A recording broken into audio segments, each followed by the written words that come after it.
इस सभागार में अखिल भारतीय दिव्यांग सम्मान समारोह सह होली मिलन के अवसर पर निश्चित तौर पे हमारे भाई प्रवीण कुमार मिश्रा कवि जी का सम्मान करते हुए हम समर्पण स्पेशल ओलंपिक और पैरालंपिक को भी याद करके आप लोग के बीच वो सोच रखना चाह रहे हैं। चूंकि आपने देखा होगा कि माननीय उप मुख्यमंत्री आदरणीय तेजस्वी बाबू ने स्पष्ट कहा कि आपको कहीं भी आगे बढ़ने से कोई रोक नहीं सकता है और आपकी जो मांगे थी उस मांगों को पूर्णतः जो सोच रखा गया है कि हम जो शायद 46 सूत्री मांगे थी उस पर कहीं ना कहीं उन्होंने दिया है डिपार्टमेंट कंसर्न डिपार्टमेंट को जा करके और हमें भी कहा है कि आप लोगों से जो आपकी बातें हो रही है उसके आधार पे उन्हें पूर्णतः हम भी समझाने का प्रयास करेंगे। सरकार कटिबद्ध है कि माननीय मुख्यमंत्री जी का जो सोच है जो आपसे पहले भी आपके संगठन के लोगों से जो मिले थे उसके मिलने के बाद उनके मन में जो है तभी वो आपके पास आए थे। उन्हें कटिहार जाना था और नहीं तो और आपके पास बैठते। निश्चित तौर पे आज के दिन में गैस पे बैठे हुए भाई शिवाजी भाई जो एक्स डिसेबल कमिश्नर बिहार रहे हैं हमारे बीच भाई हृदय यादव जी जो हृदय यादव जी सम्मान पूर्वक कहीं भी हम लोग देखते हैं तो हमें काफी अच्छा लगता है। आज हम लोग के बीच है भाई खान सर जी जिनका सोच और जिनके विचार शिक्षा जगत से लेकर के हर एक जगह बिहार को आगे बढ़ाने के लिए जो वो दृढ़ संकल्पित है। हम समझते हैं कि हम लोग को उनके जैसे सोच के साथ कम से कम समय में बिहार अगले राज्य में कैसे जाए पूरे देश में। मेरा मानना है देश विश्व गुरु तभी बनेगा जब बिहार राज्य राजगुरु बनेगा राष्ट्रीय गुरु बनेगा तभी देश गुरु अगर हम देश बनाएंगे। उसमें खान सर का जो सोच है उसके साथ हम लोग हैं और हमारे बीच भाई आज आप देख रहे हैं कवि एहसान कुरैशी भाई भी हैं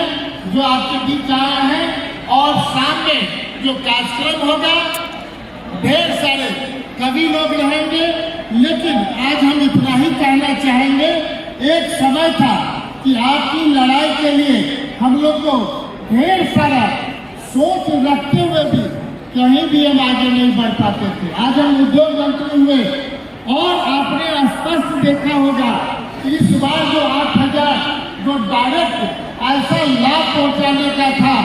जो पूरे देश में पूरे दुनिया में इस तरह का लाभ बिहार सरकार का माननीय मुख्यमंत्री उद्यमी योजना के तहत हमने आप तक पहुंचाया। उसमें क्या है 10 लाख में 5 लाख लौटाना ही नहीं था और 5 लाख का कोई इंटरेस्ट नहीं लगेगा अगर महिला है तो, अगर पुरुष है तो 1% लगेगा और आपका 15% ज्यादा दूसरे से दिया जाएगा। जो जनरल को दिया जाएगा उससे ज्यादा हम आपको लाभ देंगे। और आप ये जान लें ये संगठन के माध्यम से पूरे देश दुनिया में एक मैसेज जाएगा कि एक साथ 250 लोग नए उद्यमी हुए नए इंटरप्रेन्योर हुए और वो इंटरप्रेन्योर होकर के देश दुनिया में जब ये बताएंगे कि हम और अपना परिवार के साथ साथ हम जहाँ सोचते थे आगे बढ़ने का सरकार आपको 10-11 लाख 5,000 50,000 दे करके आपको स्वावलंबन की तरफ ले गया। और कल ही एसएलबीसी की बैठक हुई पूरे बिहार में हर एक बैंक के लोग आए थे। हम लोग ने स्पष्ट कहा चिन्हित हमें करना है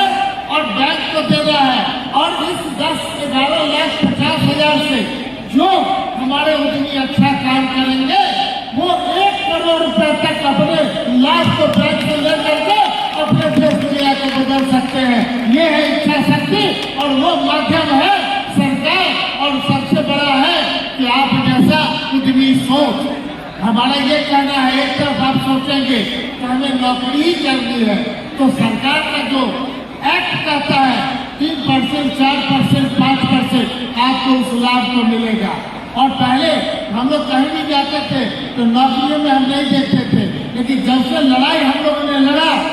भाई डॉक्टर शिवाजी भाई को धन्यवाद देना चाहेंगे। उस लड़ाई के माध्यम से किसी डिपार्टमेंट में हम लोग जाते हैं तो लोग कहता है कि समीर महाशय से 2015 में लड़ाई लड़ी, उससे पहले 2007 में लड़ी, इसके बाद लोग कहीं भी जॉब में जा रहे हैं। भारत सरकार का भी गाइडलाइन है, लेकिन भारत सरकार से आग्रह करेंगे कि सभी बैंकों को एक निर्देश जाना चाहिए। वो निर्देश क्या है? वो निर्देश स्पष्ट है। हमारा दिव्यांग स्पष्ट जिनका जो भी प्रतिशत हो उस प्रतिशत के आधार पे हम लोग डिटेल्स बैंक को देंगे, और जो उद्यमी बनना चाहते हैं उन्हें भारत सरकार के उस गाइडलाइन के आधार पर हर एक बैंक उस जिला में उन्हें नए उद्यमी बनाने का काम करे, तभी जाकर के हमारे लोग, हमारे वैसे परिवार कभी भी आगे बढ़ने से कोई ऐसा नहीं होगा। क्योंकि अगर हमारे परिवार में कोई दिव्यांग है तो हमारे परिवार के लोग को हम आत्मनिर्भरता के तरफ अपने दिव्यांगता के साथ लोन लेकर के अच्छे व्यापार करके अगर पूरे परिवार को चलाते हैं तो अपने परिवार के साथ साथ 10-20 लोगों को और नौकरी और रोजी रोजगार हम देने का काम करेंगे। और उसमें कहीं ना कहीं हमारा मानना है कि समर्पण को एक बेस लाइन बना करके और हमें मजबूत करने की आवश्यकता है। भाई डॉक्टर शिवाजी भाई, भाई संजीव जी, भाई इनके साथ जितने लोग हैं उन्हें भी हम कहेंगे कि आप उस ढंग से प्लान करिए, और उसके आधार पे हम स्पष्ट रूप से भाई प्रवीण कुमार मिश्रा जी, हृदय यादव जी को कहेंगे एक नई रूपरेखा खींचने का प्रयास करें। क्योंकि जो पहले से कालांतर से चल रहा है, निश्चित तौर पे जो आपका डिमांड 46 सूत्री है, उस 46 सूत्री के डिमांड में सारा चीज चिन्हित किया हुआ, सारा चीज है। उसके आधार पर जब हम लोग सोच बनाएंगे तो हम समझते हैं पूरे देश में शायद दिव्यांगता का नाम हम समझते हैं कि नहीं कहना चाहिए। 2008 या 9 में ही हमारे शिवाजी भाई ने एक बार माननीय मुख्यमंत्री नीतीश कुमार जी को बुलाए थे और उन्होंने स्पष्ट कहा था कि माननीय मुख्यमंत्री जी, जो देश के हालात हैं उसमें विकलांगता को का नाम बदल करके दिव्यांगता दिया जाए, तो शायद ये बिहार का ही नाम दिया हुआ है कि विकलांगता से दिव्यांग में बदलने का, और डॉक्टर शिवाजी उनके ग्रुप ने इस काम को किया था। लेकिन हमारी सरकार उस समय अनाउंसमेंट नहीं कर पाई, लेकिन कहीं से अनाउंसमेंट हुआ। हमें आवश्यकता है कि हम अपने लोग को आगे बढ़ावे और अपने लोग को आगे देखना चाहते हैं। लेकिन खान सर ने कहा कि आप शिक्षा के क्षेत्र में निश्चित तौर पर आप पीछे रहने का प्रयास न करें। आपसे मेरा आग्रह है, अपने बच्चों को उस रूपरेखा के साथ उतनी पढ़ाई जरूर पढ़ावे, ताकि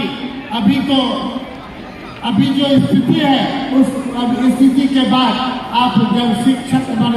होंगे तो कोई भी जो एक्ट है उस एक्ट का अध्ययन करना, हर एक लोग को बात में जानकारी देना, हम किस एक्ट के साथ हम कहाँ क्या कर सकते हैं, हम समझते हैं कि जब सारी जानकारी हमें रहेगी और शिक्षा के माध्यम से जो नौकरी का अहर्ता हम रखते हैं, जिस एरिया में जाना चाहते हैं, आपने देखा होगा कभी आपके बीच बड़े भाई जो आशीष वर्मा जी थे, कहीं न कहीं यूपीएससी क्रैक किए, आप तो पट्टा के दिए हैं, कहीं न कहीं IAS है, लेकिन आप ही के क्षेत्र से आते हैं। उसी तरीके से आपको हमको सोच बनाना चाहिए कि हर एक क्षेत्र में और सालों भर स्पोर्ट्स के माध्यम से आप अपने आप को एक्टिव रहने का प्रयास करें। ये मेरा मानना है कि पूरे बिहार के 38 जिलों में हम दिव्यांगता के क्षेत्र में सालों भर खेल कूद करके उन्हें एक्टिव रखने का प्रयास करेंगे, और सालों भर जब हम उनको एक्टिव रखेंगे तो शायद कोई अंतिम पायदान में, अंतिम घर में ही कोई व्यक्ति दिव्यांग होगा, वो भी बाहर निकल करके हम लोग के साथ में साथ कदम में कदम मिला करके चलेगा। ये मेरा दायित्व है कि अपने समय में कोई भी घर में ऐसा दिव्यांग छूटा नहीं रहे जिसका रजिस्ट्रेशन नहीं हो। और रजिस्टर्ड होने के बाद हम समझते हैं कि जो अपने लाइफ स्टाइल है, अपना सोच है, वो सरकार आपके साथ रहेगी और 46 सूत्री मांग के बाद हम आपके बीच पुनः आएंगे। बहुत बहुत धन्यवाद।